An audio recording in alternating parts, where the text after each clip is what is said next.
Don't take it off like that. I took mine off and kept it off because I changed the thing that put it on. A habit. I ate too much regularly.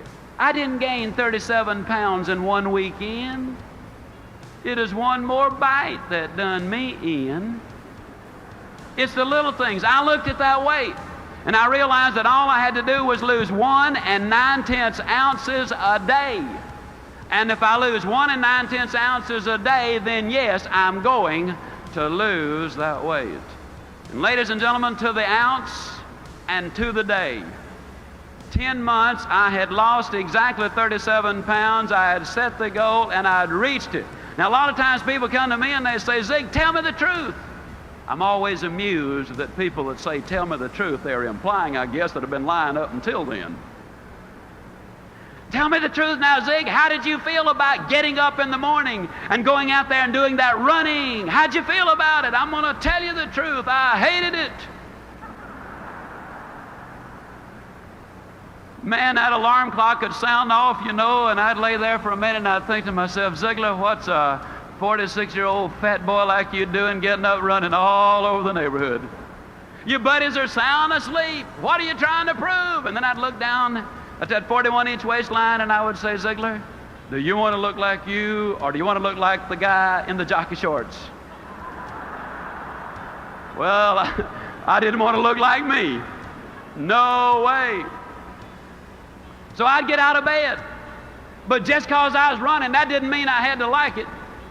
Man, I'd get out there and run. I don't know what I'm trying to do. Acting like a teenager and everybody else is sound asleep, and here I am doing a fool thing like this. That's crazy, you know, and off I'd go. And don't you think for 1 minute I didn't tell everybody about it either. Friends, relatives, strangers, everybody I came in contact with, I'd tell them about that enormous sacrifice I was making. Listen, at one time in my life, I could get up and make you a speech, and I could put a strain in my voice and a pained expression on my face, and I could say, friends, you got to pay the price. Oh, what a bunch of baloney that is. I ran in the snow of Winnipeg, Canada. I ran in the sands of Acapulco, literally. I ran in the orange groves of Florida. I've run in the rain right here in Minneapolis. And then one day, ladies and gentlemen, I was running in Portland, Oregon. Beautiful day. Never forget it. About 78 degrees. I was on Portland State University campus. And it was about 12:30 or 1 o'clock. I was scheduled to speak, I believe, at 4 o'clock. And I was out running, and as I was running on that campus, I looked around. Some of the kids were laying on blankets reading, some were studying, some were courting, some were just relaxing. And here comes old Ziglar running by them, you know. Sweat running down my back, sweat running down my legs, you know. And for the first time that day, it dawned on me that I was not paying a price. For the first time that day, ladies and gentlemen, it dawned on me that I was having the time of my life.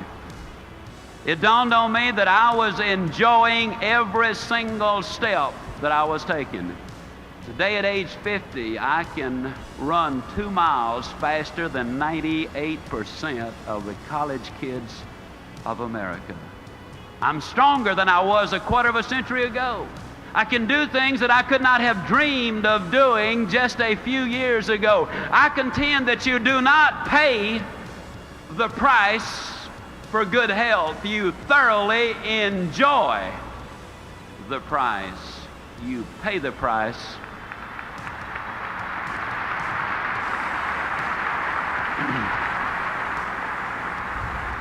You pay the price for failure.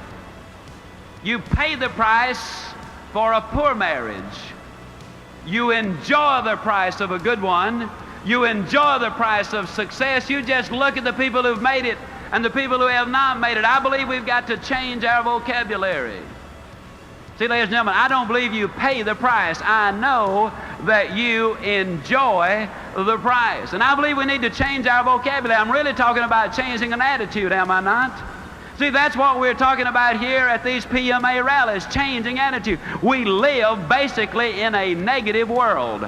An overweight person sits down at the table and says, everything I eat turns to fat. Well, that's negative. Mother sends her child off school and says, now don't you get run over. That's negative. We live in a negative world and we become part of what we are around. Did you know that 2/3 of the medical students acquire the symptoms of the disease they study? Common cold. We know that if we get medical treatment that the average life of a cold is a week. If we don't get the medical treatment, the average life of a cold is 7 days. They don't know what causes the cold, they don't know what cures it, but they do know who gets it. The odds are over 10-to-1 that when you get the cold, it's because you're emotionally depressed. You've got stinking thinking, which if it continues long enough will lead to hardening of the attitudes. You become part of what you're around. Classic case. You take a southern boy or girl and send them up north, and in a matter of months they'll pick up an accent. You've noticed it. Or you can take a northern boy or girl and send them down south, and in a matter of months we'll have them talking normally. You become part of what you're around. What can we do? Well, let me give you another classic case. Reported in the July 1976 issue of Success Unlimited magazine, in Israel, there were a large number of immigrants from the Orient and a large number of immigrants from Europe arrived at about the same time.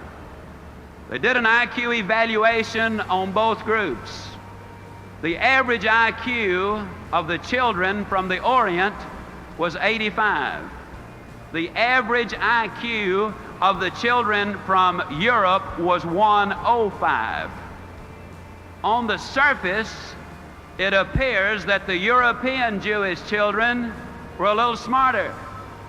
But they put all of these kids together in the kibbutz, where the direction is positive, where the input is you can do it, where the dedication is complete, where the build-up, the motivation, the drive, the direction is fantastic. And 4 years later, the average IQ was exactly the same thing. 115. You can change. You can grow. The greatest message I could ever give to you is that one simple thing. Yes, you can grow.